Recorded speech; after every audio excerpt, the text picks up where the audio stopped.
Here are the ingredients that you'll need to make sugar-free cake, and a couple of these ingredients have affiliate links below, which means that I get a small commission if you purchase something through the link, but it's not absolutely necessary.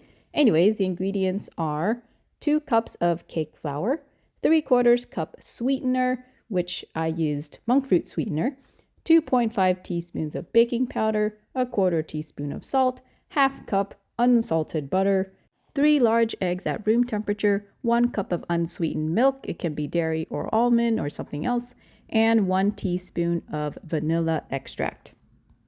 The first thing you do is preheat your oven at 350 degrees Fahrenheit and soften up the butter in a measuring cup of some sort.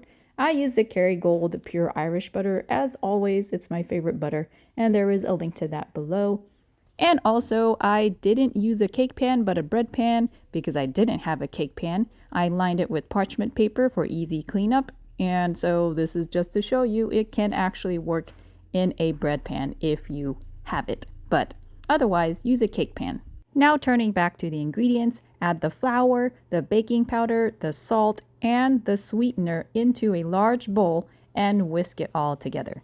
Then in a separate bowl, add the softened butter and the 3 eggs together and mix that well. And I made the mistake of just using a whisk. I should have used a mixer because the butter does end up turning into little tiny chunks, which is not what you really want. So I decided to use the mixer to blend it a little better, and it didn't exactly dissolve all the tiny chunks, but that's okay. That will all be resolved later.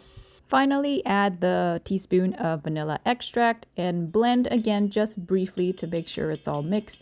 And now take the bowl of wet ingredients and pour it into the dry ingredient bowl. And you can mix it now if you really want to, like my son tried with the whisk. You won't get very far because the dry ingredients overwhelm the wet, but that is why we still have the milk. So add the milk here and use a mixer to properly blend everything together until it becomes a really nice and smooth cake batter. As you can see, the mixer actually smooths out those butter chunks, and those butter chunks really got me worried because I thought this recipe was ruined, but nope, the hand mixer saved the day. So definitely use a mixer, and in the end, your cake batter should look like what it looks like on the screen right now. It is smooth and silky, creamy, and doesn't stick, so it should pour pretty easily into the bread pan or the cake pan that you're using. Now the next step is just to transfer the batter into the pan, and since that requires 2 hands to do, I'm just going to do a jump cut to after that step. So this is my batter in my bread pan, and the liner worked pretty well. It's parchment paper. I had cut and folded it kind of like origami style so it would fit as snugly as possible. Granted, there was a bit of batter that did leak in between the folds, but that's okay. It held a great majority of the batter, and I was really, really pleased with that. Now take your batter in a pan and set it in the oven to bake. And if you're using a cake pan, set the timer for 25 minutes to check on it. Use a toothpick to make sure no wet batter comes out. So adjust your time accordingly. Now for my bread pan, it's going to take longer to bake, so I set my time to 35 minutes to check. And after those 35 minutes, I pulled out my cake, and it was very, very apparent it was not ready. So I set it back into the oven and set it for, I think, another 10 minutes, if I recall correctly. So it'd be, at this point, about 45 minutes. And after those 10 minutes, I pulled out the cake again and stuck a chopstick into the center of the cake, and we drew out some wet cake batter, so it was still not ready. And so I baked it for an additional 10 minutes for a total of 55 minutes. And thankfully, after that, I pulled it out for the final time. It was definitely done. It looked not quite like a cake because it's in a bread pan, but it looked like something that I would definitely eat over and over again.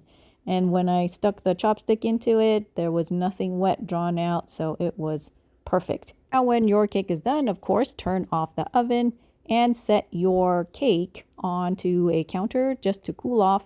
and let it cool completely. And once cooled, just serve and eat. And I am so glad that I used parchment paper for this because that cake came out so effortlessly. Even my son was able to just pull it out on his own. And the folds, even though the batter went in between the folds, it wasn't an issue. Everything baked evenly and nicely and thoroughly.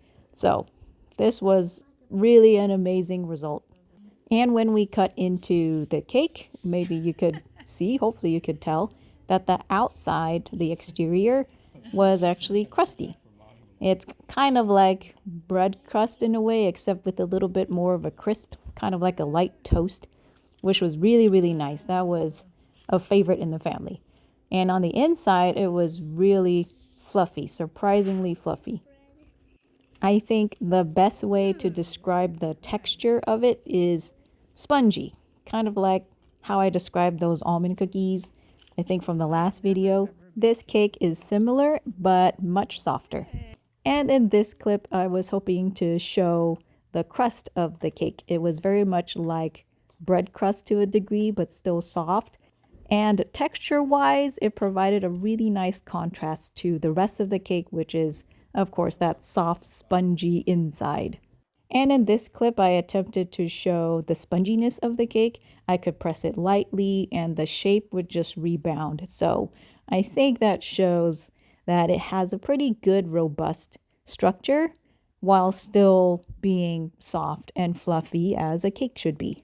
Oh, and as for the taste, of course, it was amazing. We put vanilla extract, and that was exactly what it tasted like, vanilla. And even though 3/4 cup of sweetener seemed like a lot to me at least, it actually wasn't that sweet. It wasn't overwhelmingly sweet.